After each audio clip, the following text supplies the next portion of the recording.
ನಮಸ್ಕಾರ, welcome to Yoyo Kannada. ಹವಾಮಾನದ ವರದಿ. ಮುಂದಿನ 48 ಗಂಟೆಗಳಲ್ಲಿ ರಾಜ್ಯಾದ್ಯಂತ ಒಣಹವೆ ಮುಂದುವರಿಯಲಿದೆ ಎಂದು ಹವಾಮಾನ ಇಲಾಖೆ ಮುನ್ಸೂಚನೆಯಲ್ಲಿ ತಿಳಿಸಿದೆ. ಪೂರ್ವ ದಿಕ್ಕಿನಿಂದ ಬೀಸುತ್ತಿರುವ ಗಾಳಿಯಲ್ಲಿ ಟ್ರಫ್ ಒಂದು ಎದ್ದಿದೆ. ಇದರ ಪ್ರಭಾವ ಇದ್ರೂ ರಾಜ್ಯದಲ್ಲಿ ಯಾವುದೇ ಮಳೆಯಾಗುವ ಸಾಧ್ಯತೆಗಳು ಇಲ್ಲ. ಬದಲಿಗೆ ಮುಂದಿನ ದಿನಗಳು ಶುಷ್ಕ ವಾತಾವರಣವೇ ಇರಲಿದೆ ಎಂದು ತಜ್ಞರು ಮಾಹಿತಿ ನೀಡಿದ್ದಾರೆ. ಬೆಂಗಳೂರಿನಲ್ಲಿ ಈಗಾಗಲೇ ತಾಳಲಾರದ ಚಳಿ ಇದೆ. ಇನ್ನು ಚಳಿ ಹೆಚ್ಚಳವಾಗುತ್ತಿದೆ. ಈ ನಡುವೆ ಕರ್ನಾಟಕದ ಕೆಲವು ರಾಜ್ಯಗಳಲ್ಲಿ ಮಳೆಯಾಗುವ ಸಾಧ್ಯತೆಗಳಿವೆ ಎಂದು ಭಾರತೀಯ ಹವಾಮಾನ ಇಲಾಖೆ ಮುನ್ಸೂಚನೆಯಲ್ಲಿ ತಿಳಿಸಿದೆ. ಬೆಂಗಳೂರು ಸೇರಿದಂತೆ ರಾಜ್ಯದ ಇತರ ಜಿಲ್ಲೆಗಳಲ್ಲಿ ಇಂದು ಮೋಡ ಕವಿದ ವಾತಾವರಣ ಇರುತ್ತದೆ ಮತ್ತು ಒಣಹವೆ ಮುಂದುವರಿಯಲಿದೆ. ಕೆಲವು ಜಿಲ್ಲೆಗಳಲ್ಲಿ ಮಳೆಯಾಗುವ ನಿರೀಕ್ಷೆ ಇದೆ ಎಂದು ತಿಳಿಸಲಾಗಿದೆ. ಪ್ರಮುಖವಾಗಿ ಕೊಡಗು, ಚಿಕ್ಕಮಗಳೂರು, ಉತ್ತರ ಕನ್ನಡ, ಮಂಗಳೂರು, ಚಾಮರಾಜನಗರ, ಮೈಸೂರು, ರಾಮನಗರ ಸೇರಿದಂತೆ ವಿವಿಧ ಜಿಲ್ಲೆಗಳಲ್ಲಿ ಮೋಡ ಕವಿದ ವಾತಾವರಣ ಇರಲಿದೆ. ಮಧ್ಯಾಹ್ನ ಒಣಹವೆ ಇರುತ್ತದೆ. ಸಂಜೆ ಆಗುವಾಗ ಚಳಿಯ ಜೊತೆಗೆ ಮಳೆ ಬೀಳುವ ನಿರೀಕ್ಷೆ ಇದೆ ಎಂದು ಹವಾಮಾನ ಇಲಾಖೆ ಮಾಹಿತಿ ನೀಡಿದೆ.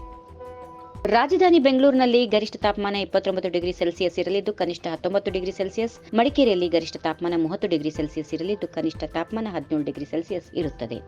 ಈ ವಿಡಿಯೋ ನಿಮಗೆ ಇಷ್ಟವಾದಲ್ಲಿ ಲೈಕ್ ಮಾಡಿ, ಶೇರ್ ಮಾಡಿ, ಸಬ್ಸ್ಕ್ರೈಬ್ ಮಾಡಿ.